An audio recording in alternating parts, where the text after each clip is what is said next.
ఈ అభివృద్ధి, ఈ సంక్షేమం ఇట్లాగే కొనసాగాలి అంటే ముమ్మాటికి ఈ ప్రభుత్వం కొనసాగాలి. ఈ ప్రగతి ప్రస్థానం ఆగకూడదు.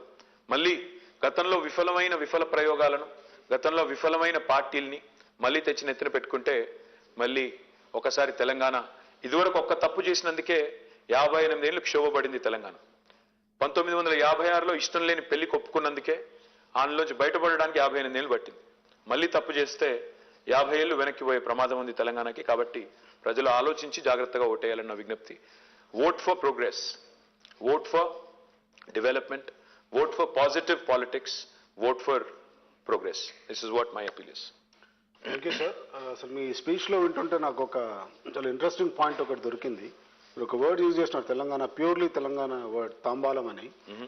So I think one of the biggest achievements of Telangana struggle agitation was also the revival of Telangana dialect. People started taking pride in it. Telangana భాష మాట్లాడాలని చాలా అంటే సంతోషంగా మాట్లాడడం స్టార్ట్ చేసినారు, చాలా ప్రైడ్తో మాట్లాడడం స్టార్ట్ చేసినారు. I think that was one of the biggest achievements of Telangana agitation as well, which lot of including BRS గానీ, కాంగ్రెస్ గానీ, మిగతా పార్టీలు they don't take it. they don't talk about it. But I think నాకు ఒక normal Telangana వాడిగా నాకు చాలా నచ్చుతుంది అది. తెలంగాణ భాష, తెలంగాణ సాహిత్యం మీద బాగా ప్రేమ పెరిగింది. సో వీళ్ళు సాహిత్యం అనగానే మనకు బాగా గుర్తొచ్చేది శ్రీనివాస్ గారు, ఆంధ్రజ్యోతి ఎడిటర్ గారు. So will start with you sir. మీరు తెలంగాణ ఇడియం అనేది వాళ్ళ ఒక అంతరం ఎక్కింది. 10 సంవత్సరాలుగా తెలంగాణ వచ్చిన తర్వాత తెలంగాణ ఉద్యమం కోరుకున్న వాటిలో సెల్ఫ్ రెస్పెక్ట్ అనేది చాలా ముఖ్యమైన విషయం. అయితే కేటీఆర్ గారు మీరు 10 రోజులు ఉంది, ఇంకా 10 రోజులు, వారం రోజులు ఉంది, 6 రోజులు ఉంది. 6 రోజులు ఉంది. నేను రోజులు లెక్క పెట్టుకుంటున్నా.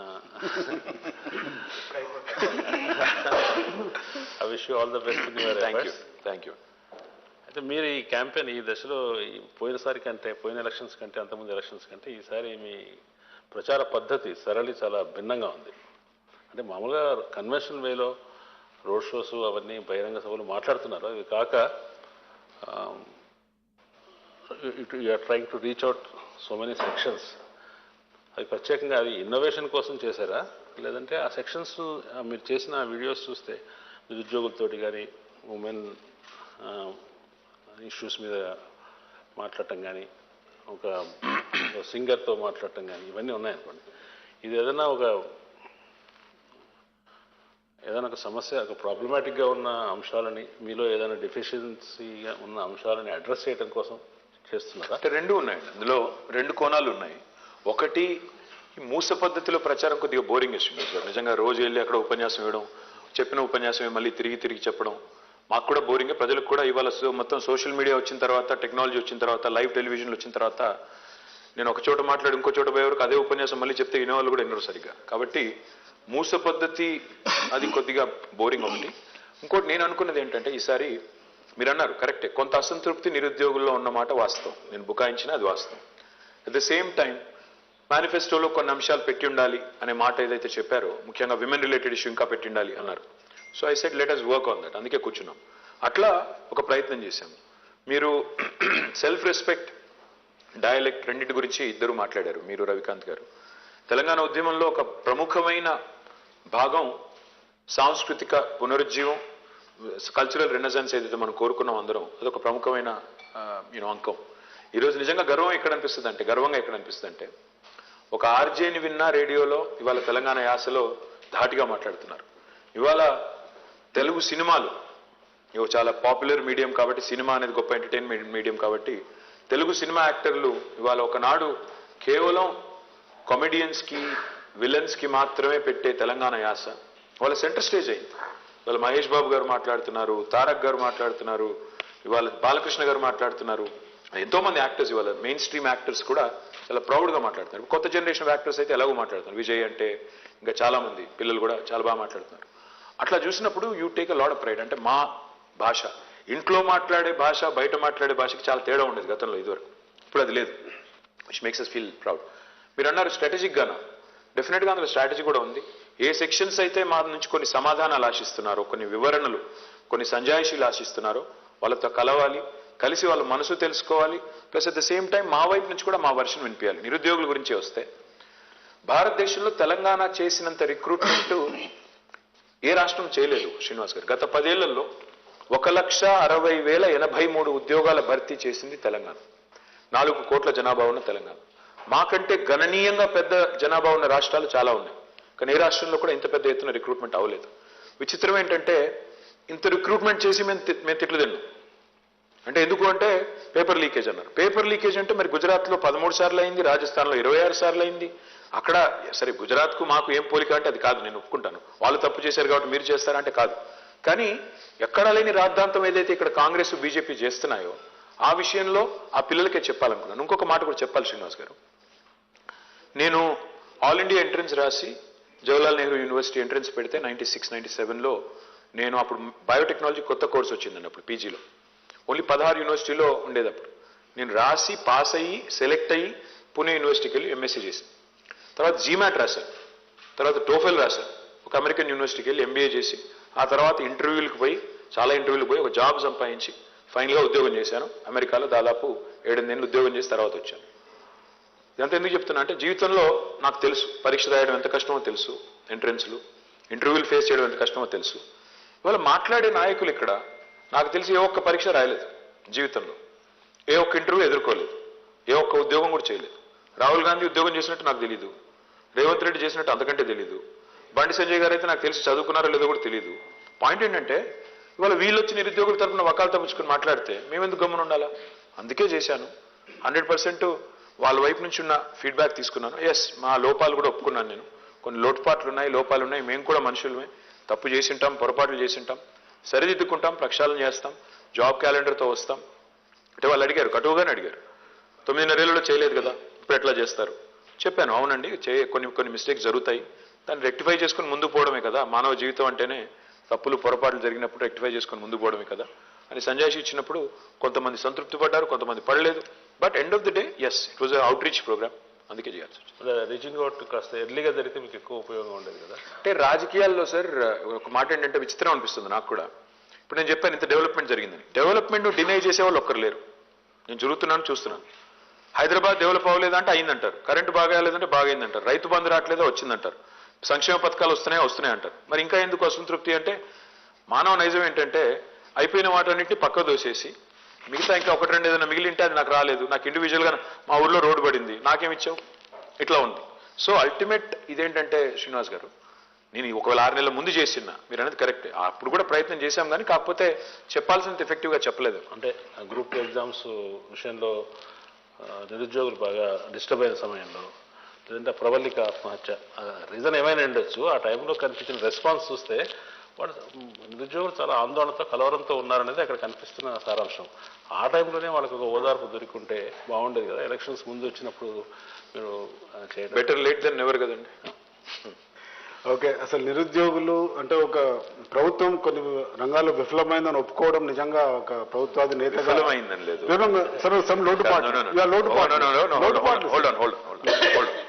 We have done the highest recruitment in the country, and through this medium, let me challenge Rahul Gandhi and Narendra Modi again.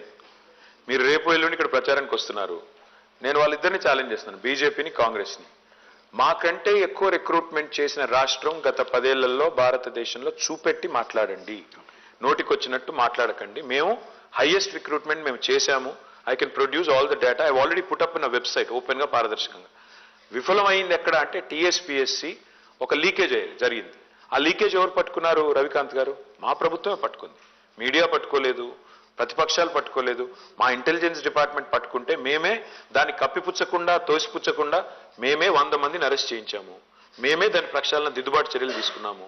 లోటుపాట్లు ఏంటి అంటే దురదృష్టం ఏంటంటే లీక్ చేసిన వాడు బీజేపీ వాడు.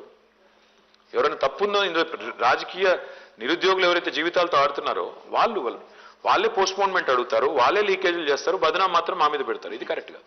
ఓకే, లోటుపాట్లను ఒప్పుకున్నందుకు అసలు ఇంటర్వ్యూలు ఫేస్ చేయని నాయకులు మన దగ్గర ఉన్నారని మీరు అన్నారు. సో ఎన్డీఏ ఇంటర్వ్యూ దాకా పోయి వచ్చిన Sriram somehow became a journalist rather than an army officer. NDA, NDA, not this NDA, National Defense. I didn't know you were interviewed for NDA, National Democratic Alliance. So Sriram, I think Kadagwasla. Yeah, Kadagwasla, of course. We would have met in Pune at that. I know. I stayed on the year there. I know. So I think the next question goes to Sriram, who has faced one of the toughest interviews in the country. Sriram is a tough interviewer anyway. So. No, sir, I'm very sweet to you and you're my dear friend, and I had said this before, I'm saying this now with 6 days ahead, that you are somebody everybody in Hyderabad takes pride on personally.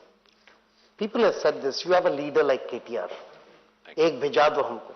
I don't think anybody can, as much as the development, the fact that you're the face of Hyderabad's transformation in the last decade. And yes, the rest is all politics. My question to you would be essentially this. If you go on a win in 6 days, the election will almost be over 6 days from now, what would be the 3 main reasons? And if you lose, I know you'll say it's not a chance, but what would be the 3 things that might have contributed to this kind of a...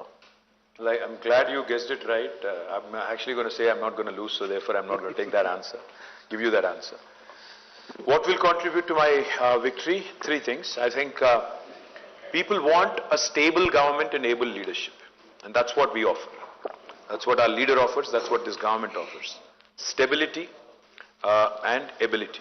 That is one high, first factor. Second thing is performance, track record. We have a credibility. అంటే మాట చెప్తే నిలబెట్టుకున్నాం. మేము రైతు బంధు చేస్తాము అని చెప్పాము. Despite so many things, we have done it.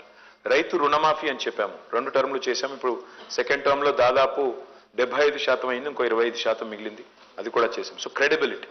And the third and most important thing, if you ask me, the pride that our leader invokes in the people of Telangana. I think that's more important. Today when you look at KCR, you're remembered. You remember because the day is not very far. 29 నాడు KCR గారు November 29 నాడే ఆయన fast and to death start చేసింది. దీక్షా Divas as we call it.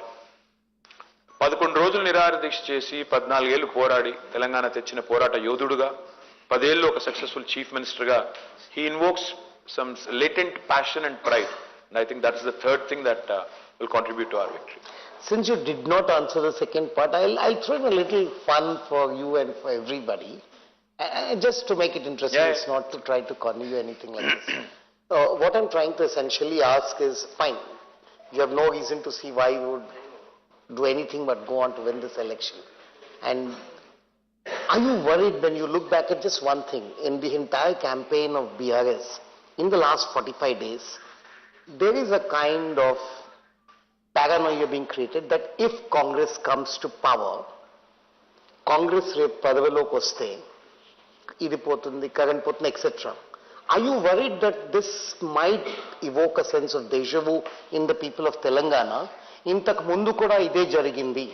2014 ముందు తెలంగాణ వచ్చే ముందు కూడా తెలంగాణ వాళ్ళకి లీడర్షిప్ కేపబిలిటీ లేదు, చేసుకోలేరు అంటే they rejected it. They did a leap of faith before. Are you worried about that? What we tried doing, what we are trying to do, Sriram, is we have taken 3 tenets: pride, fear, hope. First thing we did in this campaign was, in the last couple of months, we invoked pride. Etlunde Telangana, etlaindi Telangana. How was it? How is it now? Enta marpu vachindi chudandi, number 1. So we showed all kinds of things. Etla unna Telangana etla mari chudandi, roadlu etla marinayi, current etla marindi, etc. Try to lakes etla marinayi, etc. Rendavadi, now what the phase we are in currently is one of fear. Because ఇవాళ chance ఇవ్వండి అని అడుగుతున్న వాళ్ళు, మార్పు కావాలని అడుగుతున్న వాళ్ళు, అది మార్పు కానే కాదు. అది it's old wine in new bottle. కొత్త సీసాలో పాత సారా అదే సరుకు. అది చెప్తున్నాం మేము. ఈ సరుకు మంచిది కాదు, ఎందుకంటే ఎప్పుడో ఎక్స్పైర్ అయిపోయింది. ఇదే సరుకు గతంలో మనం నాశనం చేసింది. ఇదే సరుకు తెలంగాణని భ్రష్టు పట్టించింది. కాబట్టి ఈ సరుకు నమ్మకండి అని చెప్తున్నాం. ఇది 2వ దశ. 3వ దశ hope. What about tomorrow? Today in the morning I presented at the Hyderabad real estate convention. Where do we see Telangana 24 years from now? భారతదేశానికి 100 సంవత్సరాలు నిండినప్పుడు తెలంగాణ ఎక్కడ ఉండాలి, ఎక్కడ చూస్తున్నాం? ఇవాళ మీరు చూస్తే, మీరు మమ్మల్ని అంటున్నారు, మీరు మా అపోజిషన్ క్యాంపెయిన్ చూస్తే కేసీఆర్ గారు రూపాయి ఇస్తే మేము రూపాయిన్నర ఇస్తాము అనేది తప్ప, have they shown a development agenda at all in this campaign? Either BJP or Congress? ఏమన్నా ఒక్కటి ఫలానాది మేము చేస్తాం. ఇప్పుడు మేము చెప్తున్నాం 415 కిలోమీటర్లకు మెట్రో తీసుకుపోతాము నెక్స్ట్ 10 yearsలో అని చెప్తున్నాం. మేము 24/7 డ్రింకింగ్ వాటర్ ఇవ్వాలి 10 yearsలో అనేది మా కళ అని చెప్తున్నాము. అంటే we're showing a futuristic vision. So there are 3 components: pride, fear, hope. So what you're dwelling on, maybe that caught your attention, maybe not the pride part, but we take a lot of pride in our achievements. We are also invoking fear on the opponent's abysmal track record. And of course, we'll invoke hope about why after we elected, how we can take it further up. And if you see our campaign slogan, we're saying let's go from good to great. సాధించింది చాలా ఉంది, సాధించాల్సింది ఇంకా ఉంది. So what that means is essentially, Umeed pe dunya కాయం hai, and there is always hope in BRS doing very well in the next term. Okay, ఎట్లుండే Telangana, ఎట్లయింది Telangana slogan అయితే చాలా very catching ఉంది సార్. సో వాసు గారు ఐ థింక్ 30 years నుంచి చూస్తున్నారు తెలంగాణ ఎట్లా ఉండే ఎట్లయిందని. Maybe Vasu can take off from where he left. You have narrated in multiple interviews, conversations, public meetings, what all you have done. I'm asking what we asked you in a different way. Okay. What are the 3 things that you think you could have probably done better, you have failed? I'm sure there are areas where there are scope for you would agree for sure that Absolutely. You haven't done perhaps as well as you would have liked, or you have completely failed. Can you tell us what are those state అంటారా, హైదరాబాద్ అంటారా, ఎట్లా అంటారు? State అంటారు. Telangana since state అంటే 2004, since you were in power. Srinivas గారు అన్నది And let me ask you one more small supplement.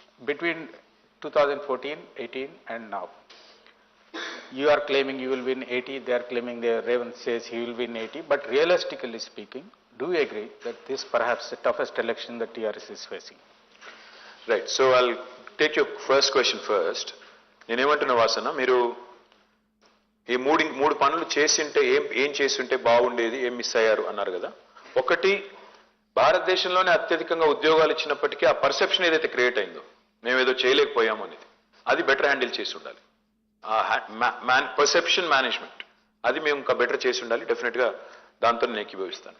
రెండవది, మేము పోయిన 2 టర్మ్లో మీరు తీసుకుంటే ఆ కోవిడ్ ఇదంతా తీసేస్తే నిజంగా కూడా మేము ఫోకస్ చేసిందంతా కూడా ఇన్ఫ్రాస్ట్రక్చర్ పైన, పవర్ కానీ, ఇరిగేషన్ కానీ, డ్రింకింగ్ వాటర్ కానీ, రూరల్ అగ్రి సెక్టర్ మీద బాగా ఫోకస్ పెట్టాము, బాగా చేసాము.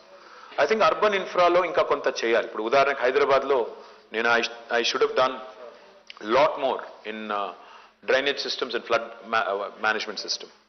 That is going to be my top priority for next term. మూడవది, నన్ను అడిగితే ఇంకా ఏం చేసి ఉండాలి అంటే, మేము ఇదొక వీక్నెస్ అనుకోండి, ఇతర రాష్ట్రాల్లో ప్రతిపక్షాలు ఎక్కువ తక్కువ మాట్లాడితే తొక్కేస్తున్నారు, మేము అది చేయలేదు. అది కూడా ఒక రకంగా వీక్నెస్ అనుకోవాలి రాజకీయంగా. సో అది మేబీ చేసి ఉండాలి. ఎందుకంటే ఇవాళ మమ్మల్ని యూట్యూబర్స్ కూడా ఐ థింక్ మంచితనాన్ని కూడా అసమర్థత అనుకునే రోజులు ఇవి. మంచిగా ఉంటే ముఖ్యమంత్రిని బూతులు తిడుతుంటే కూడా పడుతుంటే అసమర్థత, వీళ్ళకి చేతగాంతనం అనుకునే రోజులు. So maybe we should take a relook at it, because డెఫినెట్గా వాక్ స్వాతంత్రాన్ని కూడా ఇవాళ బూతులు తిట్టడానికి, అంటే freedom of expression is not right to abuse. నోటికొచ్చినట్టు బూతులు తిట్టే యూట్యూబర్లు, నోటికొచ్చినట్టు జర్నలిజం పేరుతో మా మీద ఎజెండా డ్రివెన్ పాలిటిక్స్, కానీ బాగా టాలరేట్ చేసాం. అది తప్పేమో అది కూడా. My second question. Second question was toughest election అంటారా? ఓ సి 63 మాకు మొదటిసారి వచ్చింది, 88 మాకు రెండోసారి వచ్చింది. మీకు గుర్తుంటే ఇవాళ మనకి ఎప్పుడైనా ఏమనిపిస్తుంది అంటే హైండ్ సైట్ 2020 అంటారు కదా, వెనక్కి తిరిగి చూసుకుంటే అంతా సాఫీగా క్లియర్ కనబడుతుంది. 2018లో కూడా సేమ్ బిల్డప్, కొత్త ఏం లేదు. చంద్రబాబు నాయుడు గారు వచ్చారు ఆ రోజు, కాంగ్రెస్తో పొత్తు పెట్టుకున్నారు, కమ్యూనిస్టులతో పొత్తు పెట్టుకున్నారు, మహాకూటమి, ఉత్తమ్ కుమార్ రెడ్డి గారు నేను గడ్డం తీయని అంటాడు. The ground was different. No, I'll tell you what. It's always perspective. When you're in the midst of it, it always looks tough. ఆ రోజు మహాకూటమి అంటే అప్పుడు చంద్రబాబు వచ్చారు, ఏమైపోతుందో, 500 కోట్లు తెచ్చాడు, ఏమైపోతుందో, ఇవన్నీ ఉండే బిల్డప్. ఏమైంది ఫైనల్గా? నేనేమంటున్నా అంటే అందులో ఉన్నప్పుడు, నిమగ్నమైనప్పుడు అనిపిస్తుంది. ఇవాళ కూడా నేను అథారిటేటివ్గా కాన్ఫిడెంట్గా చెప్తున్నాను, ఇది గుర్తుపెట్టుకోండి. ఈ బిల్డప్ ఏదైతే జరుగుతుందో, ఏదో జరిగిపోతుంది, ఏమో అయిపోతుందని, it's a mind game that is played by కొనుగోలు, ఆ కొనుగోలు ఆయన పేరేంటో ఆయన తప్ప. కాంగ్రెస్ పొడిచింది ఏమీ లేదు, కాంగ్రెస్ లో కొత్తదనం ఏం లేదు. ఇన్ఫాక్ట్ ఇఫ్ ఎనీథింగ్ ఏం జరిగిందంటే 6 నెలల కింద దాకా బీజేపీ వాజ్ ఫ్లయింగ్ హై. అయిపోయింది, వచ్చాం, మేమే ప్రత్యామ్నాయం, బిల్డప్. ఏం జరిగిందంటే కర్ణాటక తర్వాత బీజేపీ గాలి మొత్తం పోయి ఆ గాలి కొద్దిగా కాంగ్రెస్ వైపు మళ్ళింది. సో వాట్ ఈస్ హ్యాపెనింగ్ వాసన్న ఇస్, ఆ రెండో స్థానం ఏదైతే వాళ్ళు భర్తీ చేయాలనుకున్నారో వీళ్ళు భర్తీ చేస్తున్నారు. అంతే తప్ప మా సీటు అట్లాగే నిక్షేపంలో ఉంది. 100% వీఆర్ కమింగ్ బ్యాక్. నేను నిన్న 3 సర్వేలు పొద్దున్న చూశాను, and this is 1 week before an election. నేను నిన్న చూసిన 3 సర్వేల్లో యావరేజ్ తీస్తే 70 నుంచి 82 మందిని గెలుస్తున్నాము. నాకు తెలిసి ఇంకో 1 వీక్లో మా బాస్ అంతా ఇంకా 30 కాన్స్టిట్యూన్సీలు కవర్ చేస్తున్నారు. ఇంకో 7 పెరిగితే లాస్ట్ టైం వస్తుంది, లేదంటే ఇంకో సీట్ ఎక్కువ వస్తుంది తప్ప తక్కువ రాదు. Robin sir, I had two questions for you. One is, you can't separate your Telangana model from your welfare schemes. It's a key part of your entire Telangana model. I wonder if you are promising more than what you can deliver. One. Second, I mean, how long can you keep schemes like these going for a long term? Because we're talking about the future of Telangana as well. Point number one. Point number two, there is of course a political element to your welfare schemes also. You expect some political benefit, nothing wrong in that. But don't you think there is a law of diminishing returns that sets in when you keep certain welfare schemes going for a long time? When people start seeing it as a right, and which is, and perhaps rightly so, they see it as a right rather than some kind of favor that the government is doing to them. That is one. The second question is something that you had once told me, that one of your weak points, and you had openly spoken about this, is are the young in Telangana, many of whom may not have seen the struggles of the Telangana movement, and so they don't have that kind of connect, that emotional connect with BRS.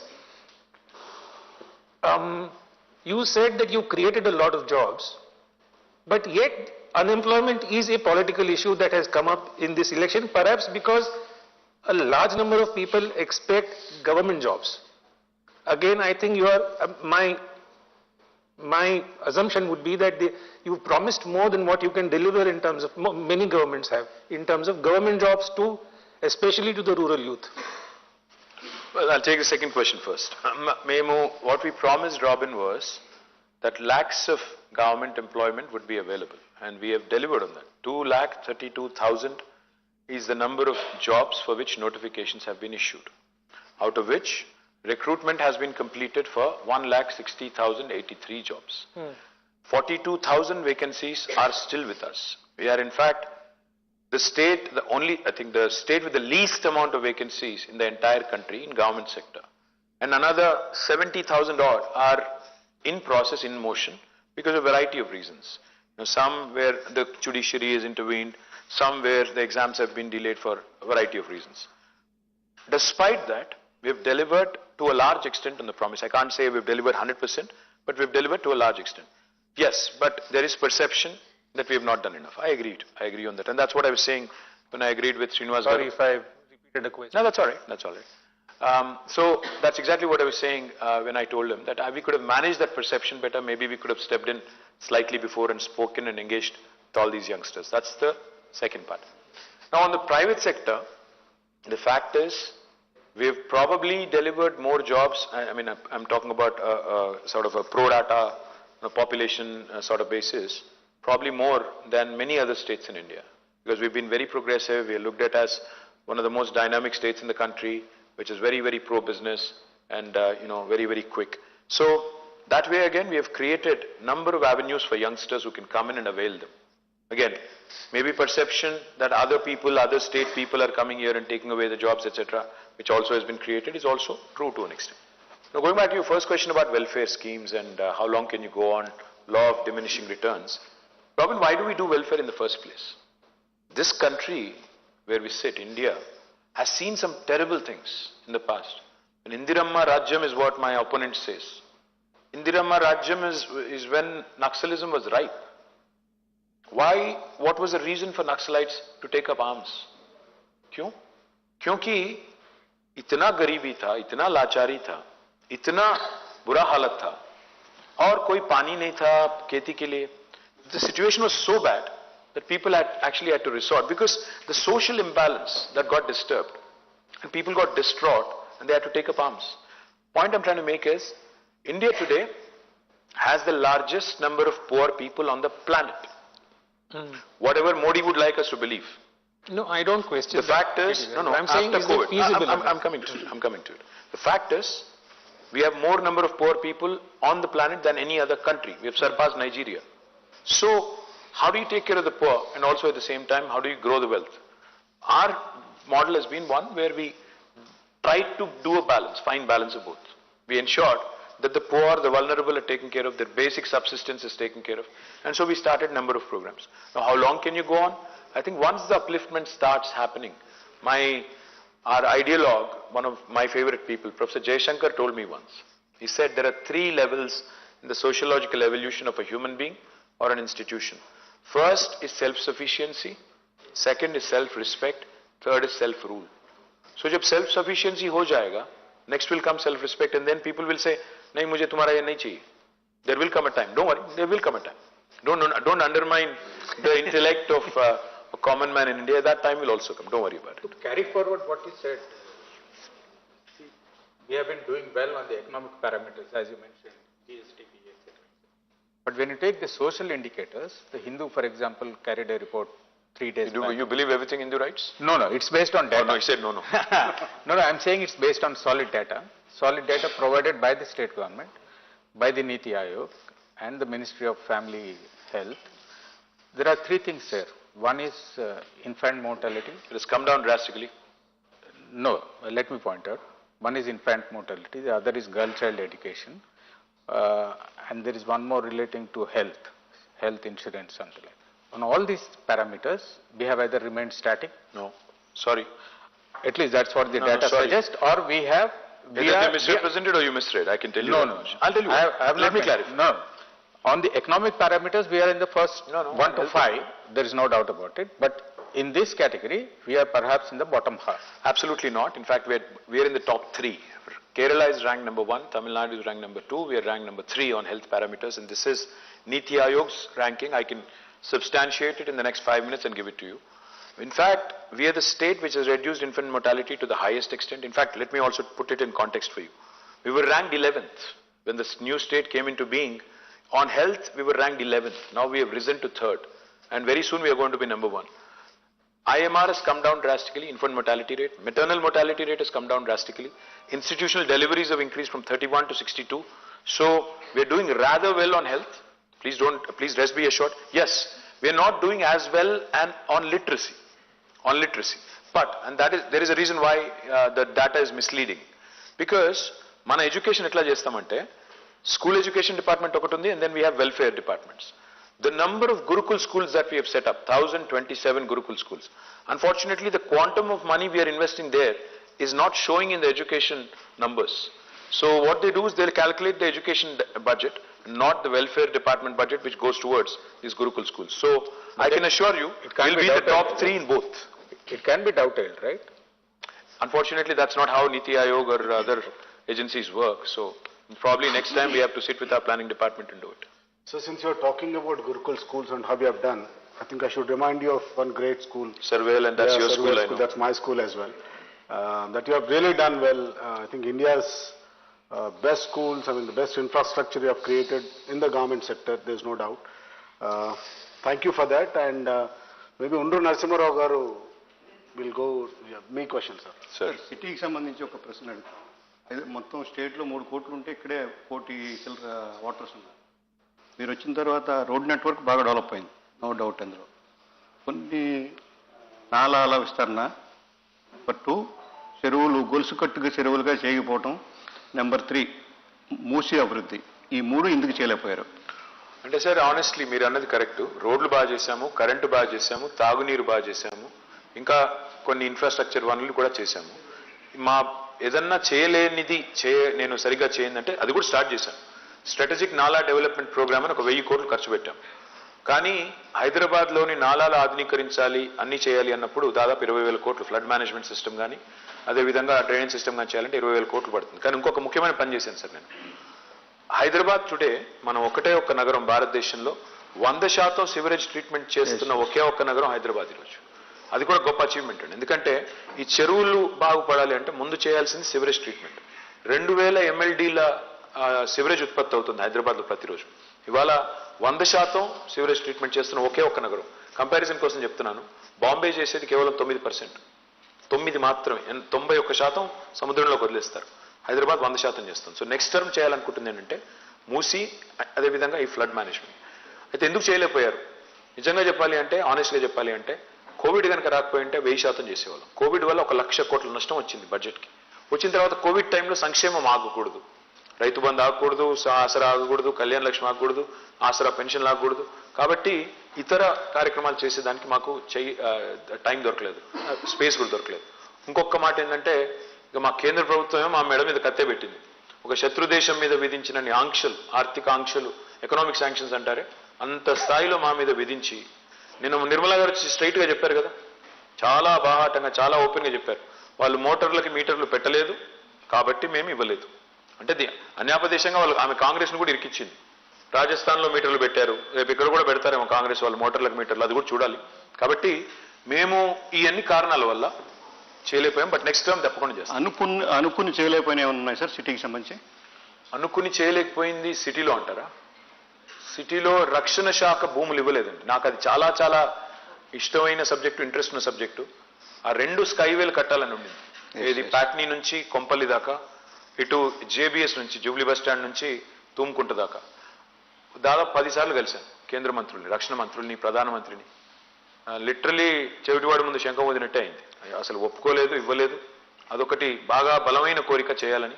మరి వచ్చే సంకీర్ణ ప్రభుత్వం వస్తే మా role ఉంటే ఈసారన్నా అవుతుందేమో అని ఆశించాలి. కనెక్టివిటీ గురించి మాట్లాడుతూ ఇప్పుడు సిలిండర్ 400 రూపాయలు అన్నారు మీరు. ఈ 400 రూపాయలు మేనిఫెస్టోలో పెట్టారు. 4 ఏళ్ల ముందే మీరు చేస్తుంటే మహిళల మీద ఇంకా ప్రభావం ఉండు అని మీరు ఏమైనా ఎప్పుడైనా భావించారా? అంటే ఏ అస్త్రం ఏ పటాకు ఎప్పుడు కావాలో అప్పుడు కావాలి కదా సార్. ఇప్పుడే కలిసి ఇప్పుడు మేమేం చెప్పాము, ఎందుకు దానికి లాజికల్ గా చెప్పాము.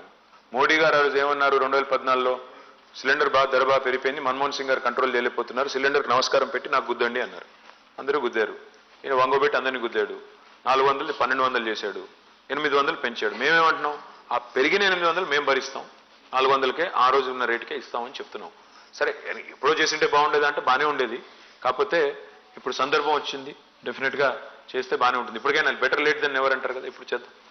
నిరుద్యోగులు ఇప్పుడు 2.5 లక్షల ఉద్యోగాలు ఇచ్చామంటున్నారు. లేదండి, 1,60,083 పూర్తయింది. 2,32,000 ఉద్యోగాలకి నోటిఫికేషన్ ఇచ్చాం. 1,60,000 అని చాలా ఎక్కువ ఇచ్చినట్టే, అయినా కూడా ఇంతకు అసంతృప్తిగా ఉన్నారు వాళ్ళు. అదే చెప్తున్నాను, alignment of expectations and achievement. అంటే ఆశించింది ఇక్కడ ఉండి అచీవ్ చేసింది ఇక్కడ ఉన్నప్పుడు సహజంగా ఉంటుంది. అంటే భారతదేశంలో నిజంగా కూడా ఈ మాట కొద్ది చెప్పాలండి, 145 కోట్లండి మన జనాభా. కేంద్ర ప్రభుత్వంలో ఉన్న ఉద్యోగాల సంఖ్య మొత్తం ఎంత అంటే 59 లక్షలు, including arm forces, including railway మొత్తం కలిపితే. తెలంగాణలో ఎంత? తెలంగాణలో మొత్తం కలిపితే ఇవాళ ఆర్టీసీ కూడా కలిపాం కాబట్టి మరి regular full time employees 3.5 lakhs, part time అయ్యి అన్ని కలుపుకుంటే 1.5 lakhs, మిగతా కార్పొరేషన్లు అన్ని కలిపితే కూడా ఇంకో 2 lakhs ఉంటాయి. సో మొత్తం కలిపి 7.5 లక్షలు అప్రాక్సిమేట్, సబ్జెక్ట్ టు కరెక్షన్. మొత్తం జనాభా ఎంత? 4 కోట్లు. పర్సంటేజ్ టర్మ్స్ లో ఎంత ఉంటుంది గవర్నమెంట్ ఎంప్లాయ్మెంట్? అయినా వీళ్ళకి 38 నుంచి 40% బడ్జెట్ అంతా పోతుంది వీళ్ళ శాలరీస్, పెన్షన్స్కి. పాయింట్ ఏంటంటే ఇక్కడ ఫైన్ బ్యాలెన్స్ అనేది స్ట్రైక్ చేయకపోతే జనాభాలో ఎంతమంది గవర్నమెంట్లోకి వస్తారు?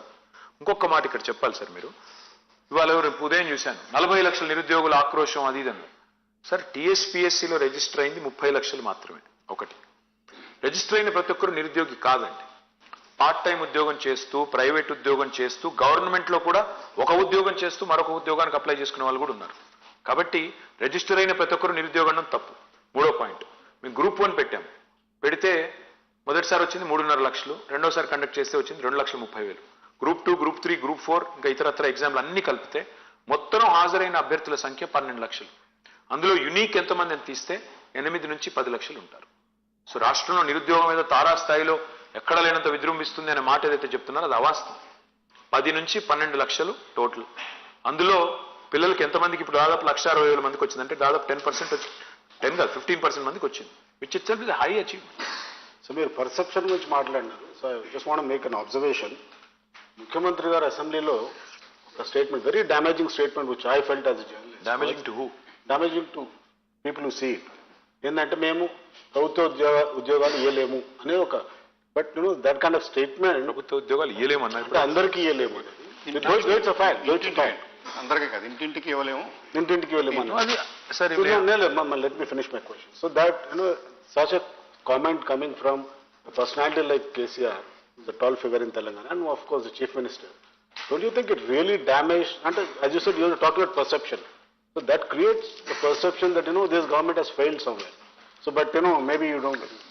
కాదండి, అంటే పర్సెప్షన్, వాస్తవాన్ని వాస్తవంగా చెప్పడానికి బేసిజం ఎందుకు? అదేంటే పర్సెప్షన్ క్రియేట్ అయింది కదా. అది పర్సెప్షన్ ఎందుకు క్రియేట్ అవుతుంది? నేనేమన్నా అంటే వాస్తవాన్ని వాస్తవంగా చెప్తే తప్పేంటి?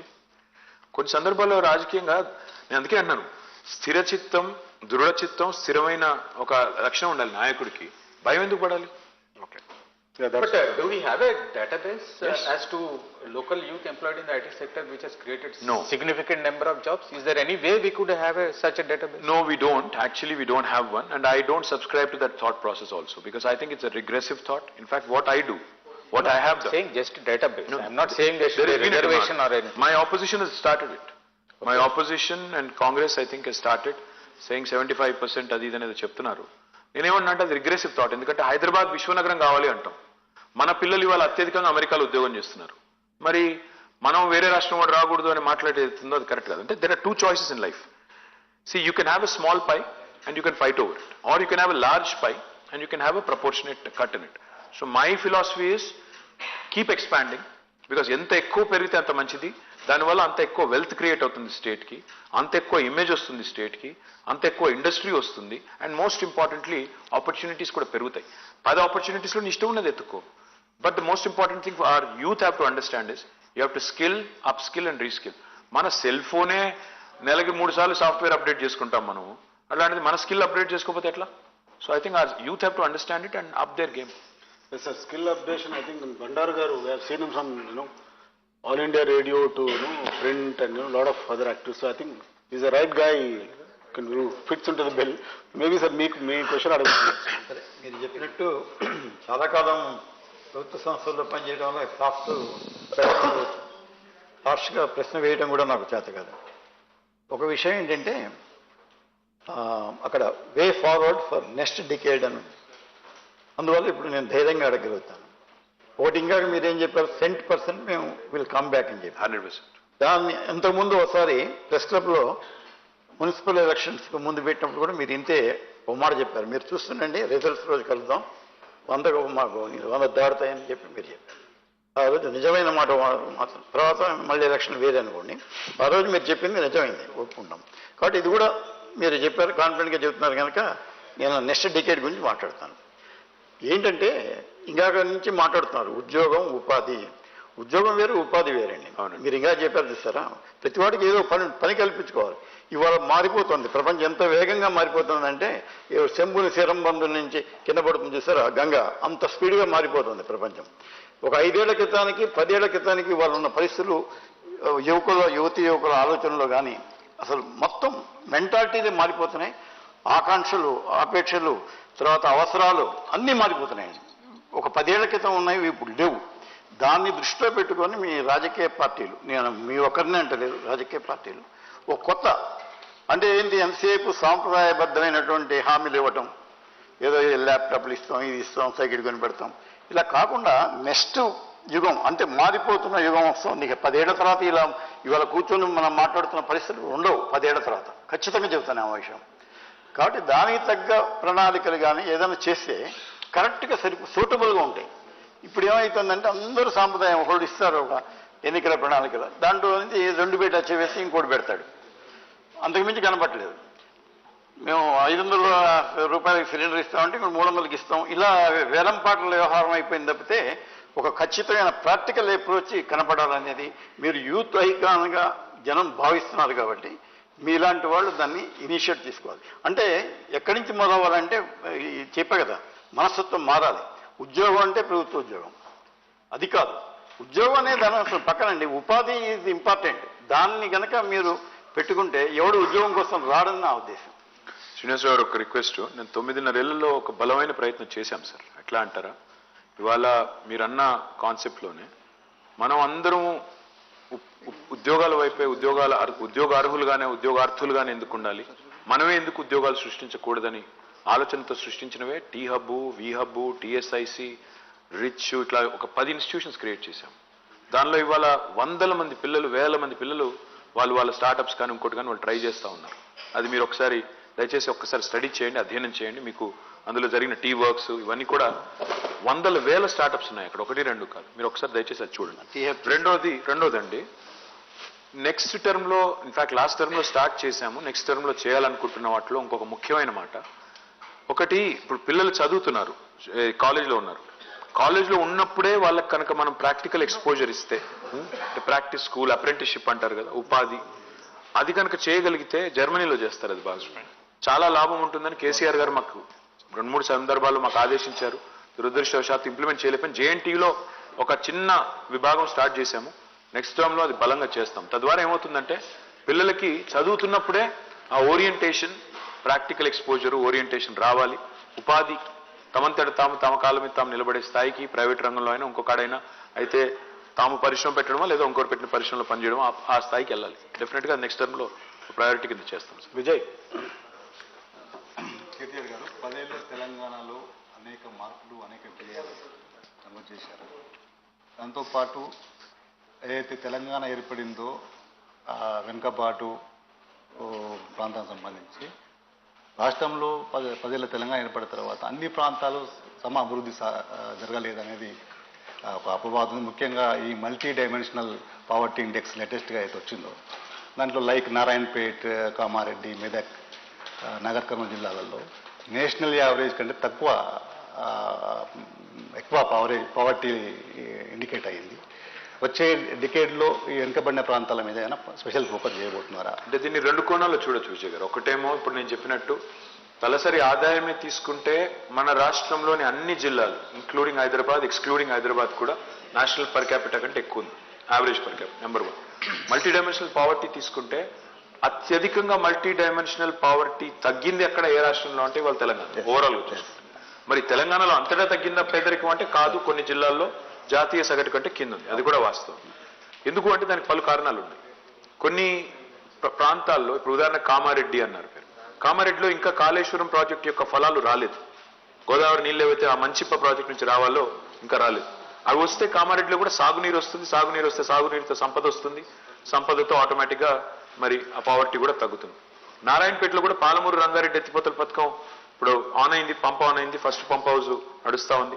అక్కడికి కూడా నీళ్ళు వస్తే ఆటోమేటిక్గా అడుగుపోతుంది. మీరు ఒక చరిత్రలో చూస్తే జగిత్యాలలో నక్సలిజం బలంగా ఉండేది. In fact I think Muppalla Lakshmanarao గారిది కూడా బీర్కూర అక్కడే ఉంటుంది జగిత్యాల.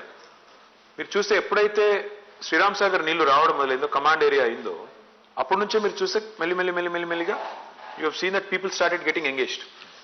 యూత్ గ్రామాల్లో నీళ్లు రావడం మొదలుపెట్టిన తర్వాత ఆటోమేటిక్గా వ్యవసాయం వైపు లేదా వ్యవసాయ అనుబంధ పరిశ్రమల వైపు, అనుబంధ రంగాల వైపు మళ్ళీ అదే పద్ధతుల్లో తెలంగాణకు అల్టిమేట్ పరిష్కారం ఒక్కటే, సాగునీరే సంపదకు మూలం.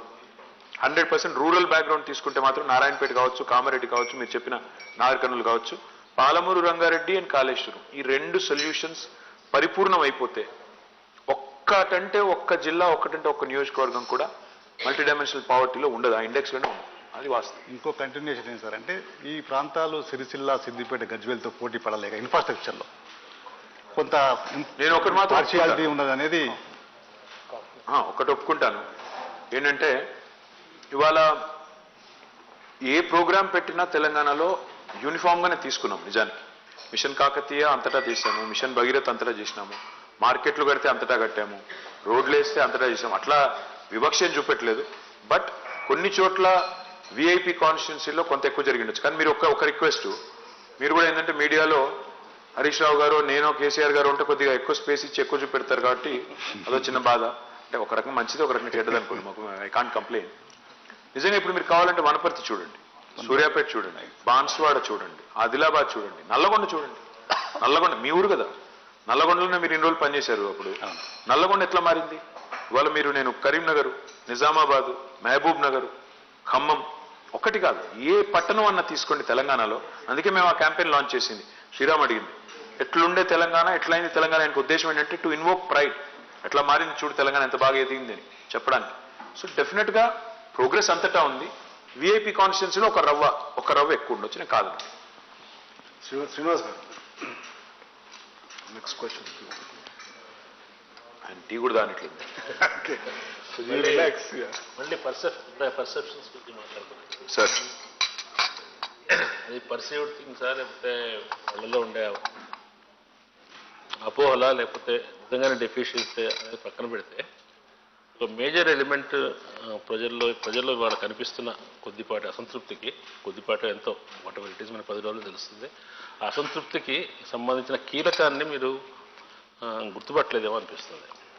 ఏంటంటే తెలంగాణ ఓటరు అందరికీ అట్రిబ్యూట్ చేయట్లేదు, ఎవరైతే అసంతృప్తిగా ఉన్నారో వాళ్ళు. ఓటర్ చాలా హర్ట్ అయి ఉన్నాడు కొన్ని విషయాలు. నాట్ మీరు ఉద్యోగాలు ఇవ్వలేదని కాదు, ఉద్యోగాలు ఇవ్వని సిచ్యువేషన్ని మీరు హ్యాండిల్ చేసిన పద్ధతికి, వాళ్ళను ఖాతరు చేయని పద్ధతికి, లేదంటే కొన్ని విషయాల్లో ప్రభుత్వానికి ప్రజలకు మధ్య ఉండవలసినటువంటి అప్రోచ్ సరిగా లేకపోవటం వల్ల కొన్ని ప్రజలు ఏదైనా అడిగితే వెంటనే దాన్ని డినై చేస్తూ ఉండటం, ఇటువంటి ఒక యాటిట్యూడ్ వల్ల ప్రభుత్వం నుంచి ఉంచే ఒక యాటిట్యూడ్ వల్ల స్పెసిఫిక్ ఎగ్జాంపుల్ చెప్పండి. ఫర్ ఎగ్జాంపుల్ అండి, ఆడవాళ్లకు ప్రాతినిధ్యం ఉండాలి క్యాబినెట్లో అనేది ఫస్ట్ టర్మ్ అంతా కూడా దానికి ఎటువంటి ఇన్నిసార్లు ఎంతమంది నుంచి వచ్చినప్పటికీ దానికి ఏమీ రెస్పాన్స్ రాలేదు. కోర్టు చెప్పే వరకు కూడా మహిళా కమిషన్ అధ్యక్షురాలని కూడా నియమించలేదు కదా. తర్వాత కూడా వేరే పార్టీ నుంచి తీసుకొచ్చిన వాళ్ళని తీసుకొచ్చి మంత్రిని చేశారు. ఓకే, ఇటువంటివి ఈ నిరుద్యోగ సమస్య వచ్చేటప్పుడు కూడా మీరు ఏదో ఒక చర్య తీసుకుని ఉండొచ్చు సింబాలిక్గా. అంటే పబ్లిక్ సర్వీస్ కమిషన్ మీదే యాక్షన్ తీసుకోవడం సాధ్యం కాకపోవచ్చు టెక్నికల్ రీజన్స్ వల్ల, కానీ మేము ఉన్నాం మీ వైపున, మేము వీఆర్ విత్ అన్ఎంప్లాయిడ్ అని చెప్పడానికి. అట్లా ప్రజల నుంచి ఏదైనా ఒక విషయం మీద డిమాండ్ వచ్చినప్పుడు దాన్ని ఓన్ చేసుకొని వాళ్ళ తరఫున మాట్లాడటం కాకుండా అదేదో ప్రత్యర్థిలో ప్రతిపక్షం వాళ్ళు చేస్తున్నట్టుగా, అట్లాగే ధర్నా చౌక్ విషయంలో కూడా చూసాం కదా, 100 రోజులు చేస్తే కానీ చివరికి ఆ సమస్య పరిష్కారం కాలేదు. ప్రజలు ఒక చోట ఆందోళన చేయడానికి ఒక ప్లేస్ కావాలంటే ఇటువంటి ఈ యాటిట్యూడ్ కూడా వల్ల ప్రజల్లో కొంత హర్ట్ ఫీలింగ్ ఉందేమో. అంటే నేను బలంగా నమ్మేది ఏంటంటే సార్, అల్టిమేట్గా 99.9% ప్రజలు తమ దైనందిన జీవితంలో ఎంత బిజీగా ఉంటారంటే యాటిట్యూడ్స్ లేకపోతే వ్యక్తులు వారి ప్రవర్తన వీటికంటే కూడా, ఇప్పుడు మీరు చెప్పిన ఒక ఎగ్జాంపుల్ ఫర్ ఎగ్జాంపుల్ అనుకున్నాం. మీరు అన్నారు కదా మహిళా కేబినెట్ మంత్రి మొదటి టర్మ్లో లేరు. వాస్తవం, మాకు మొదటిసారి 63 సీట్లు వచ్చాయి, గవర్నమెంట్ ఫామ్ చేశాము, ఆ టర్మ్ మొత్తం ఒక మహిళా మంత్రి లేరు. కానీ 88 సీట్లతో గెలిచాం రెండోసారి. ఇప్పుడు మహిళలు కూడా ఓట్లు వేశారు కదా. మీరు అన్నట్టు నిజంగానే ఎవరైనా హర్ట్ ఉంటే మరి ఆ ఓట్లు రాకూడదు, 25 సీట్లు పెరగకూడదు. నేను అనేది ఏంటంటే, కొన్ని కృష్ణశాస్త్రి గారికి శ్రీశ్రీ గారికి ఒక తేడా ఉందంటండి. శ్రీశ్రీ గారేమో ప్రపంచం బాధ నా బాధ అనుకునేదంట, కృష్ణశాస్త్రి గారేమో నా బాధ ప్రపంచం బాధ అనుకునేదట. తెలంగాణలో కొంతమంది మేధావులు ఉన్నారు, వాళ్ళు ఏమనుకుంటారంటే మా బాధ ప్రపంచం బాధ, మాకు కేసీఆర్ కలవట్లేదు, మాకు కేసీఆర్ టైం ఇవ్వట్లేదు, కాబట్టి అదేదో అంతర్జాతీయ. నేనేమంటున్నా అంటే మేధావులే కాదండి, మామూలు ఎమ్మెల్యేలు మంత్రులు. ఇప్పుడు నేను మీరు చెప్పిన కూడా కంప్లైంట్ చేశారు కదా. అవుతుంది అండి, అది పార్టీలోంచి బయటకు పోయినాక అందరూ అదే మాట్లాడతారు. ఇప్పుడు పార్టీలోంచి బయటకు పోయినాక ఏ పార్టీ మనిషి, ఇప్పుడు కాంగ్రెస్ నుంచి బయటకు వచ్చి మా పార్టీలోకి వచ్చిన వాళ్ళని అడగండి, కాంగ్రెస్ ని చాలా విమర్శలు చేస్తారు, మా పార్టీ నుంచి బయట పోయిన వాళ్ళు మాట్లాడతారు. నేనేమన్నానంటే వ్యక్తుల ప్రవర్తనలు, వ్యక్తుల ఇవి వ్యక్తుల అవి కంటే కూడా ప్రజలు చూసేది ఈ గవర్నమెంట్ నాకు పనికొచ్చే పనులు చేస్తుందా లేదా, what is it delivering. Government నుంచి ఎక్స్పెక్టేషన్ ఏముంటుంది శ్రీనివాస్ గారు?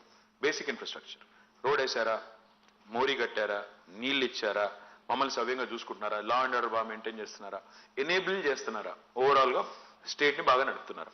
అంతేగాని ఒకరు అంటారు ముఖ్యమంత్రి ఎందుకు కలవరు. ముఖ్యమంత్రిని కలవాల్సిన అవసరం 99.99% మందికి ఉండదండి. ఎందుకంటే 10 లక్షలు, దాదాపు 10 లక్షల మంది గవర్నమెంట్ ఎంప్లాయీస్ ఉండి పెన్షన్ కోసమో రేషన్, ఇక్కడ కొంతమంది ప్రజా దర్బార్లు నడిపారు, ఇప్పుడు కూడా నడుపుతున్నారు దేశంలో చాలా చోట్ల.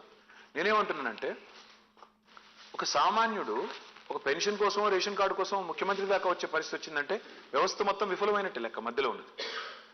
మేమనేది ఏంటి, 29 లక్షల మందికి పెన్షన్లు ఇచ్చేది కాంగ్రెస్ ప్రభుత్వం. మా గవర్నమెంట్ వచ్చాక పెన్షన్ల సంఖ్య 46 లక్షలకు పెరిగింది, 17 లక్షలు పెరిగినాయి. సో ఇంకా ఏమైనా మిగిలి ఉంటే అవి కూడా వస్తాయి, కానీ ప్రాసెస్లో వస్తాయి ఆటోమేటిక్గా, దానికి ముఖ్యమంత్రిని కావాల్సిన పని లేదు. సో ఇవన్నీ అంటే ఆ ఫీల్ అంటే అట్లా అది ముఖ్యమంత్రి దాకా పోవక్కర్లేదు కదా. There are so many layers in between. మీరు వీఆర్ఏ ఉన్నారు, వీఆర్ఓ గ్రామ స్థాయి నుంచి రాష్ట్ర స్థాయి దాకా ఇంత అధికారగణం, మంత్రులు, ఎమ్మెల్యేలు, కౌన్సిలర్లు, సర్పంచులు, 5 అంచెల ప్రభుత్వ వ్యవస్థ, ఇన్ని పెట్టుకుని ఒక ముఖ్యమంత్రిని టార్గెట్ చేసి ఆయన 23 ముఖ్యమంత్రులు ఇచ్చారు కదండి టైం. అదే అది వ్యవస్థ వైఫల్యం అంటున్నాను నేను. అది తప్పు అండి. అది షో పుటప్ కోసం, నేను బిల్డప్ కోసం, నేను చాలా గొప్పవాడిని చెప్పుకోవడం కోసం ప్రజాస్వామికంగా ఎంతమంది కలుస్తారండి ముఖ్యమంత్రులు రోజుకి? 100 మందినా, 50 మందినా? అంటే 50 మందిని మరి 5, అప్పుడు 8.5 కోట్ల రాష్ట్రం, 100 మందిని కలిస్తే దాని శాంపిల్ సైజ్ ఎంత? అది పెద్ద చాలా ప్రజాస్వామికం అనుకుంటే అట్లా సింబాలిక్గా అదే అండి. సింబాలిజం, టోకెనిజమే చేయమంటే, డ్రామా చేయమంటే మేము కూడా చేస్తాం, అద్భుతంగా చేస్తాం. రక్తి కట్టించమంటే కట్టిస్తాం, కానీ దానివల్ల ఫలితం ఉందా? అల్టిమేట్ గా ఇవాళ 65 ఏళ్ళు మాకంటే ముందు పరిపాలించిన వాళ్ళు తాగునీటిలో ఎగ్జిక్యూట్ చేయలేపారు, తాగునీటి ఫ్లోరోసిస్ అనే సమస్యను పరిష్కారం చేయలేపారు శ్రీనివాసం. ఇవాళ మేము చేశాం. ఎందుకు? నిబద్ధతతో ఫోకస్డ్గా ఫుల్ ఆన్ పని చేశాం కాబట్టి చేశాం. నిబద్ధతతో పనిచేశాం కాబట్టే ఇవాళ తెలంగాణకు సాగునీరు వచ్చింది. నిబద్ధతతో పనిచేశాం కాబట్టి తెలంగాణలో ఇంత సంపద సృష్టించబడింది. కాబట్టి మా ఫోకస్ ఏమో ఇంత ప్యాషనేట్గా సంపాదించుకున్న ఈ స్టేట్లో అసలు బేసిక్ ఇష్యూస్ ఏంటి, ప్రజలకు సంబంధించిన ఇష్యూస్ ఏంటి, జనబాహుల్యానికి ఎట్లా లాభం జరగాలని మేము చూసాం. సరే, అందులో కొంతమంది ప్రైడ్, ఈగో హర్ట్ అయ్యిండొచ్చు, నేను కాదనట్లేదు. కానీ అది పెద్ద అవరోధంగా మారుతుంది ఎన్నికల్లో అనుకు మాత్రం నేను అనుకోనండి, వాస్తవం. Sriram. So, when you meet people, when people meet you, common people, voters, they take a selfie with you. It will not help them in any way enhance their delivery.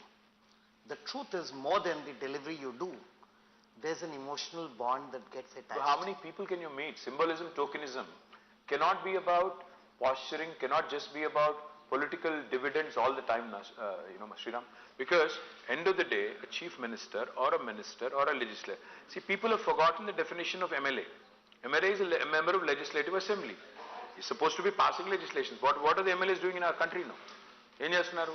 వాళ్ళందరూ కౌన్సిలర్ చేయాల్సిన పని, సర్పంచ్ చేయాల్సిన పని కూడా చేస్తున్నారు. ప్రధానమంత్రులు కూడా పెన్షన్లు ఇచ్చుకుంటూ తిరిగితే ఏమన్నా అంటే దట్స్ నాట్ రైట్. ఇప్పుడు ప్రధానమంత్రి గారు వెళ్ళి ప్రతి ఊర్లో జెండాలు ఊపుతున్నారు. అదే స్టేషన్ మాస్టర్ కూడా చేయొచ్చు, లేదా లోకల్ ఎంపీ కూడా చేయొచ్చు. షో పుటప్ కి బిల్డప్ కి చేయాలనుకుంటే చాలా చేయొచ్చు Sriram. Our chief minister doesn't believe it. Yeah, fair. Okay. Yeah, Sriram, I think Minister Chala very cleverly has diverted this entire discussion onto development rather than politics. Which is good, no? Which is good, of course. But Yeah. Sir, but Gamram, please. Bandaru Affordability. Okay, just నేను కూడా నా దాని మీద how important and how much weightage will development have the day now November 30th? How much pride, how much a sense of fear, how much of pride, how much of hope do you I think it's very important. Good economics is good politics, Sriram. Good economics is always good politics. People are smarter than all of us politicians combined. ఎవరు అంత పిచ్చోళ్ళు కాదు. జేబులో ఉండే 100 రూపాయలు పారేసి కింద ఉండే చిల్లర రూపాయలు నేర్చుకునేటోళ్ళు ఎవరు లేరు. అంత పిచ్చోళ్ళు ఎవరు లేరు. ఇంత బాగా పనిచేస్తున్న గవర్నమెంట్ వదులుకొని రోడ్డు మీద ఏదో ఒక చిల్లర నాణం కనబడింది, దానికోసం ఆశపడితే ఇది పోతుంది అది పోతుంది. People are very smart that way. And yes, I agree, battle between IQ and EQ తీసుకుంటే ఇంటెలిజెన్స్ కోషంటా, ఎమోషనల్ కోషంటా అంటే sometimes in India logic కంటే ఎక్కువ మ్యాజిక్కే నమ్ముతారు. కాకపోతే నాకున్న విశ్వాసం ఏంటంటే అల్టిమేట్గా ప్రజలు they can see through the design, see through the negative propaganda, see through lot of posturing, and eventually we'll pick the right party and right candidate. I think let's get into, from development, let's get into politics, because that is what is all about for the next 5 days and November 30th. Sorry, yeah, Narasimharao. Political question. Political. And the development question. Hijack చేస్తున్నారు. Chala, only he is selling his state, his party, not his state, not our state, of course. So let's get into politics, sir. BJP అనేది ఒక పెద్ద సంస్థ. I mean, it's ruling the country. And చాలా మందిలో ఈ perception కింది వరకు వెళ్ళిపోయింది. మీరు ఎంత చెప్పినా చాలా మంది నమ్మట్లేదు అనేది మా feedback. BJP and BRS are together అంటే I don't want answers like Congress arrest చేస్తలేరు, అది చేస్తలేదు, ఇది కాదు. బట్ నిజంగా చెప్పండి, ఈ పర్సెప్షన్ రావడానికి కారణం ఏంది? BJP and BRS together, it is not just because you support bills or something like that. There is a deeper understanding between BJP and BRS is the feeling of people. Do you agree or deny? Of course I deny. And secondly, మీకు మా history కూడా తెలవాలి. ఇప్పుడు కేసీఆర్ గారు రాజకీయాల్లోకి వచ్చింది 1978 ఆ ప్రాంతం. దాదాపు I don't know the math ఎంత, ఇప్పుడు 45 ఏళ్ళు 45 ఇయర్స్ అయిపోయింది. 45 ఏళ్ల కేసీఆర్ గారి వ్యక్తిగత రాజకీయ జీవితం తీసుకున్నా, లేదా 23 years of TRS and now BRS history తీసుకున్నా, ఏ రోజు కూడా ఏ ఒక్క లోకల్ బాడీ ఎలక్షన్లో కూడా మేము బీజేపీతో పొరపాటును కూడా అలైన్ అవ్వలేదు వాళ్ళ ఐడియాలజీతో. ఈ 45 ఏళ్ళు ప్లస్ 23 ఏళ్ళు మేము ఇప్పుడు Modi and KCR. I'm coming. So 23 years తీసుకుంటే మా పార్టీ పెట్టిన తర్వాత this is our 5th general election, 5వ జనరల్ ఎలక్షన్, సార్వత్రిక ఎన్నిక. మేము మొదటిసారి 2004లో కాంగ్రెస్తో పొత్తు పెట్టుకున్నాము, 2009లో కమ్యూనిస్టులతో టీడీపీతో పొత్తు పెట్టుకున్నాము, 14లో 18లో 23లో ఒంటరిగా పోరాడుతాం. చివరికి మున్సిపల్ ఎలక్షన్లో కూడా ఎక్కడ బీజేపీతో మేము అంట కాగలేదు. ఇంకా ఎవరైనా పొత్తు పెట్టుకున్నారా బీజేపీతో ఈ రాష్ట్రంలో అంటే మీరు కావాలంటే ఇప్పుడు కూడా చెక్ చేసుకోవచ్చు. మక్తల్ మున్సిపాలిటీలో, మణికొండ మున్సిపాలిటీలో కాంగ్రెస్ బీజేపీ కలిసి దే ఫార్మ్ ద కౌన్సిల్. ఆదిలాబాద్లో, నిజామాబాద్లో, కరీంనగర్లో లాస్ట్ పార్లమెంట్ ఎలక్షన్లో మొత్తం కాంగ్రెస్ ఓటు బీజేపీకి ట్రాన్స్ఫర్ చేయించి 3 బీజేపీ అభ్యర్థులను గెలిపించింది కాంగ్రెస్. ఇంకొక మాట, ఎందుకు అట్లాంటప్పుడు ఎందుకు ఈ హడావుడి? ఎందుకంటే నిజం కడప దాటే లోపల అబద్ధం ఊరంతా తిరిగి వస్తుంది. రవికాంత్ గారు ఒకటే వాళ్ళందరూ చెప్పేది ఏంటి, మీ మీద కేసులు పెట్టారు కానీ అరెస్ట్ చేయట్లేదు. ఇదే కదా వాళ్ళు చెప్పేది. నేను అనేది అసలు నిజంగానే మేము బీ టీం అయితే, నిజంగా మాకు వాళ్ళకి ఏదైనా సంబంధం ఉంటే మా మీద కేసు ఎందుకు పెడతారు? అసలు మొదలు కేసే పెట్టకూడదు కదా లాజికల్గా. కేసు పెట్టారు, సరే పెట్టారు, ఓకే. మేము సుప్రీంకోర్టుకి వెళ్ళి స్టే తెచ్చుకున్నాం. కోర్టు ద్వారా ఆగింది తప్ప అరెస్ట్ అనేది వాళ్ళెవరో ఆపింది కాదు, వీళ్ళెవరో చేసింది కాదు. ఒక పాయింట్. రెండోది, అరెస్టు చేయకపోవడమే మీరు వాళ్ళు ఒకటి అనే దానికి సంకేతం అంటే, లేదా బిల్స్లో మద్దతు ఇవ్వడమే సంకేతం అంటే, కాంగ్రెస్ కూడా బిల్లులకు మద్దతు ఇచ్చింది. కాంగ్రెస్ నాయకులు రాహుల్ గాంధీ, సోనియా గాంధీ మీద కూడా కేసు ఉంది. వాళ్ళని కూడా అరెస్ట్ చేయట్లేదు. That is ground enough, if that is proof enough that we have colluded or we are together, మరి వాళ్ళకు అదే వర్తిస్తుంది కదా. కాబట్టి ఇది ఇంకొకటి, ఇది why this propaganda? Why? Because one simple reason. ఒక బీజేపీ అనే కాదు, ఇప్పుడు సేమ్ మోడీ వస్తారు, కేసీఆర్ కాంగ్రెస్ పార్టీకి సపోర్ట్ చేస్తున్నాడు కర్ణాటకలో అంటాడు. మరి ఆయన అదంటాడు, ఈయన ఇదంటాడు. పాయింట్ ఏంటంటే వీళ్ళిద్దరిది there is a unison of purpose. అదేంటి? They don't want third person to emerge in the country. ఒక 3వ వ్యక్తి అనేవాడి దేశంలో ఉండకూడదు. అయితే రాహుల్ గాంధీ ఉండాలి, నరేంద్ర మోడీ ఉండాలి, 2 క్యాంప్స్ ఉండాలి, 2 కొంపలు ఉండాలి, 3వ కొంప పుట్టకూడదు. ఇది వాళ్ళ ఎజెండా, కామన్ ఎజెండా. ఎందుకంటే మోడీకి తెలుసు రాహుల్ గాంధీని ఈజీగా ఫుట్బాల్ ఆడేయచ్చు, ఏముంది ఆయనలో. కాబట్టి Rahul Gandhi is the easiest opponent to kick. So therefore Modi would like it that way. But 100% మీకు ఒక మాట మాత్రం ఇస్తున్నా ఈ వేదిక ద్వారా చూసే వాళ్ళకు కూడా. మేము ఒకసారి అది ఇప్పటికి 100 సార్లు చెప్పాము. We will never align with anybody like BJP. Even post 24, this is a commitment that we will not align with them. We don't agree on many things. We don't agree on ideology. We don't agree on anything, that they want. We have firmly opposed UCC. We have firmly rejected Citizen Amendment Act. We have firmly voted against farm bills. So మీరు ఎట్లా అంటారు మాకు వాళ్ళకి సారూప్యం ఉందని? ప్రజలు అంటున్నారు sir. మేము ప్రజలు అనట్లేదు, సోషల్ మీడియాలో ఉండే కొంతమంది పనికిమాలలో ప్రజలే కదా సార్. ప్రజలు బాట్స్ ఎక్కువనే అందులో. So by implication of what he said, are you ruling out an alliance with BJP, possible alliance with BJP in 24? Absolutely. And are we ruling out the chances of BRS joining a possible coalition government at the center if it is led by BJP? We are ruling out 2 things. We have maintained equidistance from both Congress and BJP because both of them have been disastrous. So మేము వాళ్ళతో లేము, వీళ్ళతో లేము, మేము మా ఒకరమే లేము. మేము మాలాగా 13 పార్టీలు ఉన్నాయి దేశంలో, which are neither in that camp or this camp. So who knows, ఇప్పుడు మేము ఈ ఎలక్షన్ గెలిచిన తర్వాత డెఫినెట్గా మహారాష్ట్రలో కాలు పెడతాం. తెలంగాణ ప్రజల దయ ఉంటే బాగా గెలిచి మహారాష్ట్రలో కాలు పెడతాము. మహారాష్ట్రలో కూడా ఒక 10-15 సీట్లు సంపాదించుకుంటే రేపు ఏం తెలిసి ఏం జరగబోతుందో రేపటి దానికి రూపం లేదు. నేనేమన్నా అంటే మాకు బీజేపీతో అంటగాగాల్సిన అవసరం లేదు, గత 10 ఏళ్లుగా రాలేదు, ఇప్పుడు రాదు. కాంగ్రెస్తో అంటగాగాల్సిన అవసరం అంతకంటే లేదు. ఈ 2 పార్టీలు ఎంత ఆరోగెంట్ పార్టీలు అంటే ఎవరైనా సరే మాకు సబార్డినేట్, ఎవరైనా సరే మేము చెప్పినట్టు వినాలి. Your either my subordinate or surrogate, అంతే. నువ్వు మోకాళ్ళ మీద నా దగ్గర వచ్చి కూర్చోవాలి. ఎందుకు ఉండాలి? భారతదేశంలో మీరిద్దరే లీడర్లు ఉండాలి, 3వవాడు రాకూడదా? మీరిద్దరూ విఫలమయ్యే కదా ఈరోజు కరెంటు లేదు, రోడ్లు లేవు, నీళ్లు లేవు దేశంలో.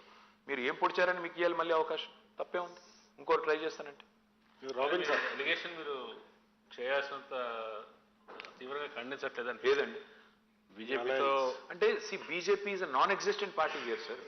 ప్రాబ్లం ఏంటంటే ఎన్నిసార్లు చెప్పినా ఇప్పుడు ఏమవుతుంది నిజంగా శ్రీనివాస్ గారు, ఇది పాజిటివ్ ఎంత మాట్లాడినా పోదు.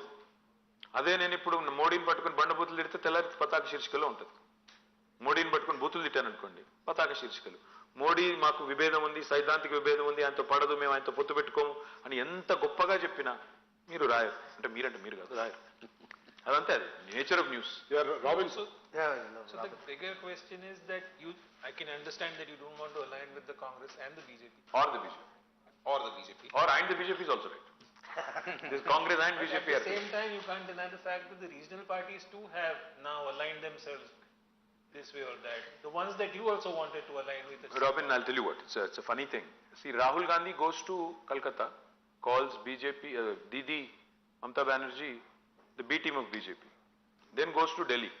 He calls Arvind Kejriwal, the BJP's B team, and now he conveniently associates with both of them. Now you go figure, who's B team and क्या है? मैं क्या बोल रहा हूँ? Ajo alliance, temporary marriages of convenience. This is not what India is looking for, honestly. I think India wants a truly, a true change to come about. And if Telangana has succeeded in doing several things in 9 years, why not Maharashtra? Why not some other state where we can make a foray and do something impactful? Nothing wrong in dreaming, no? Not to contradict you, but most of us here do remember the 2009 NDA rally immediately after the Of course, elections. we wanted Telangana, we went for it, yes. Yes. See, we wanted the entire political system of this country to support Telangana. Yes, we went to RSS headquarters. We aligned with everybody from RSS to RSU. Radical Students Union to RSS. మేము ముందే చెప్పాం శ్రీరామ్, కుష్టు రోగినైనా కౌగిలించుకుంటాం, బొంత పురుగునైనా ముద్దు పెట్టుకుంటాం తెలంగాణ కోసం అని చెప్పాం. బొంత పురుగుని కౌగిలించుకున్నాం, ముద్దు పెట్టుకున్నాం, కుష్టు రోగిని కూడా కౌగిలించుకున్నాం. ఆర్ఎస్ఎస్ హెడ్ క్వార్టర్ కూడా పోయాము, ఏఐసిసి హెడ్ క్వార్టర్ కూడా పోయాము. సో ఇందాక వాసు శ్రీరామ్ ఇద్దరు అడిగినట్టు మీ కుష్టు రోగినైనా ముద్దు పెట్టుకుంటా ఉన్నారు కదా? చూసి కౌగిలించుకుంటాం. కౌగిలించుకుంటాం. ఇష్టం sir. Sorry. If a political situation Telangana కోసం, దీని కోసం కాదు. obviously తెలంగాణ తెలంగాణ స్టేట్ కోసం. మీరు అవుట్ ఆఫ్ కాంటెక్స్ట్ యూజ్ చేస్తే ఎట్లా? మేం చేయాల పని మీరు చేస్తారేంటి? Important question. ఆంధ్రప్రదేశ్, కర్ణాటకలో విపరీతమైన హామీలు ఇచ్చి దానికి మొత్తం డబ్బులన్నీ దాన్ని ఖర్చు పెడుతున్న డెవలప్మెంట్ ఆగిపోయింది. ఏపీలో మీరే చెప్తున్నారు రోడ్లు, తెలంగాణ రోడ్లు, ఆంధ్ర రోడ్లు. ఇక్కడ కూడా మీరు కాంగ్రెస్తో పోటీ పడి మీరు కూడా హామీలు ఇచ్చారు ఫస్ట్ టైం. ఇప్పుడు ఆల్రెడీ ఎంప్లాయీస్కే 1వ తారీఖు 2వ తారీఖు కూడా జీతాలు రావట్లేదు. ఇప్పుడు దీన్ని ఎలా మీరు చేయబోతున్నారు? సార్, ఇవాళ ఎంప్లాయీస్ జీతాల మాటకే వస్తే ఎంప్లాయీ జీతాలు కరోనా తర్వాత చాలా రాష్ట్రాల్లో అదే ఈ హామీలు వచ్చిన తర్వాత దాన్ని ఎలాగే డెవలప్మెంట్ ఎలా చేయబోతున్నారు? మేము ఒక్కొక్క రూపాయి లెక్కేసుకుని మేము హామీలు ఇచ్చాం తప్ప మేము వాళ్ళలాగా, నేను చూస్తా ఉన్నాను ఈ మధ్యన కాంగ్రెస్ నాయకులను అడుగుతున్నారు. ఇప్పుడు మన అడిగినట్టే మీరు కాంగ్రెస్ వాళ్ళని అడిగారు, మీ హామీలో మొత్తం విలువ ఎంతో తెలుసా అని అడిగారు. అడిగితే వాళ్ళు చాలా తెలివితేటలు ప్రదర్శించి, అతి తెలివితేటలు ప్రదర్శించి ఏం చెప్తున్నారు? ఏముంది, కేసీఆర్ కక్కిందంతా తిన్నదంతా కక్కిస్తాం, కట్టేస్తాం. అసలు ఆ కాంగ్రెస్ పార్టీలో ఏ ఒక్కడికి ఏది తెలియదు వాస్తవం చెప్పాలంటే. ఎందుకంటారా? ఆ కాంగ్రెస్ హామీల విలువ ఏంటంటే, సార్ వాళ్ళు ఉదయపూర్ డిక్లరేషన్ అని ఒకటి పాస్ చేశారు. ఏం చెప్పారు అందులో? సొంత పార్టీలో టికెట్ కేటాయింపుల గురించి పాస్ చేసింది ఉదయపూర్ డిక్లరేషన్. కుటుంబానికి ఒకటే టికెట్ అన్నారు. తెలంగాణలో ఎన్ని కుటుంబాల్లో ఎన్ని టికెట్లు ఇచ్చారు సార్? కోమటిరెడ్డి కుటుంబంలో 2, మైనంపల్లి కుటుంబంలో 2, గడ్డం వివేక్, గడ్డం వెంకటస్వామి గారు, గడ్డం వినోద్ గారు, తర్వాత మన పద్మావతి గారు, ఉత్తమ్ కుమార్ రెడ్డి గారు. వాళ్ళు చేసిన డిక్లరేషన్ వాళ్ళే ఆనర్ చేయరు. వాళ్ళ సొంత పార్టీ టికెట్ కార్డునే వాళ్ళు ఆనర్ చేయరు, ఖాతరు చేయరు. వీళ్ళు ఇచ్చే హామీలు మేనిఫెస్టోలకి వాళ్ళకు కూడా తెలుసండి. ఎట్లాగో అయ్యేది లేదు, పోయేది లేదు, గాలికి పోయే పేలపిండి కృష్ణార్పణ నోటికి వచ్చిన వాగ్దానాలు ఇచ్చారు. అందులో లెక్క చూసుకోలేదు, పత్రం లేదు, ఏం లేదు. నేను అనేది ఏంటంటే సార్, మేము మాత్రం అట్లా కాకుండా ఒక్కొక్క రూపాయి లెక్కేసుకొని ఎంత ఖర్చు, ఎంత మాకు భారం పడుతుంది. ఎందుకంటే గవర్నమెంట్లోకి వచ్చేది మేము, రేపు నడపాల్సింది మేము, మాకు తెలుసు అది. అందుకే సౌభాగ్య లక్ష్మిని పెట్టాం. దానిలో ఎంతమంది మహిళలకు ఇవ్వాల్సి వస్తుంది, ఆసరా పెంచుతున్నాం. కానీ మేము బాధ్యత రహితంగా చెప్పలేదు. స్టేట్ ఎకానమీ పెరిగిన కొద్దీ పెంచుతామని చెప్పాం. ఫస్ట్ 3,000 చేస్తాము, తర్వాత 3,500, తర్వాత 4,000, తర్వాత 4,500, 5వ ఏటికి 5,000 చేస్తామని చెప్పాం. ఓట్ల కోసం తెల్లారే చేస్తామని అబద్ధం చెప్పలేదు. రైతు బంధు చెప్పాం, 10,000, 16,000 చేస్తామని చెప్పాం, కానీ స్టెప్ వైజ్ పోతామని చెప్పాం. సో మేము చెప్పింది ఎవ్రీ ఇయర్ ఒక గ్రోత్ ఫ్యాక్టర్ చేసుకొని ప్రతి సంవత్సరం మా రెవెన్యూ ఎంత పెరగవచ్చు, ఎంత మేరకు మేము పూడ్చవచ్చు అని చూసుకొని చెప్పాను తప్ప బాధ్యత రహితంగా చెప్పలేదు. మీరు ఇంకా వాళ్ళు చాలా చెప్పారు, మేము చెప్పిన దానికంటే ఒక 500-600 రెట్లు ఎక్కువ చెప్పారు. కానీ మేము అన్నిట్లోకి పోలేదు. We didn't go into that option. Vijay sir, తెలంగాణకు సంబంధించి ఎక్కువ మంది సిట్టింగ్లకు ఈసారి, అంటే మోస్ట్ ప్రాబ్లీ దాదాపు 10-15 తప్పిస్తే ఎక్కువ మంది సిట్టింగ్లకు ఇచ్చారు. ఆ సిట్టింగ్లకు ఇవ్వడం వల్ల ఏమైనా ప్రతిబంధకం అవుతుందా, లేదా మీకు ఆయన అడ్వాంటేజ్ ఉందా? చూసి బోర్ కొట్టిన మొహాలు అంటారా ఎట్లా? అంటే చాలా కాన్స్టిట్యున్సీలలో అంటే 2 టర్మ్స్కి మేము బోర్ కొడితే మరి కాంగ్రెస్ వాళ్ళు 11 టర్మ్స్ భరించారు కదా. నేనేమన్నా అంటే గవర్నమెంట్ అనేది అల్టిమేట్ గా చూస్తే, అంటే మరి నవీన్ పట్నాయక్ గారు ఇప్పుడు 5th టర్మ్ అనుకుంటా, 5th or 4th. అట్లాగే ఏమంటారు గుజరాత్ లో 5th or 6th term, 6 terms consecutive గా. సో మరి వాళ్ళకేమో మార్పు మంచిది కాదు, మా కాడికి వచ్చేసరికి మార్పు. అందుకే నేనేమంటున్నా అంటే సిట్టింగ్లు అనే దానికంటే కూడా చూసేది సార్వత్రిక ఎన్నిక. విజయ్ గారు, రాష్ట్రాన్ని ఎవరి చేతుల్లో పెట్టాలి అనే ఎలక్షన్. ఎమ్మెల్యే క్యాండిడేట్ కూడా ఇంపార్టెంట్, నేను కాదనట్లేదు. But at the same time రాష్ట్రాన్ని ఎవరు నడుపుతారు? నేను ఇవాళ స్ట్రైట్గా అడిగేది ఒకటే. ఇప్పుడు కాంగ్రెస్ వాళ్ళు తుమ్మాలంటే ఢిల్లీ పర్మిషన్ కావాలి, దగ్గాలంటే ఢిల్లీ పర్మిషన్ కావాలి, రూపాయి ఖర్చు పెట్టాలంటే ఢిల్లీ పర్మిషన్ కావాలి, టికెట్లు ఢిల్లీ, బీఫామ్ ఢిల్లీ. వీళ్ళు 6 నెలలకు ఒకసారి ముఖ్యమంత్రిని మార్చాలి.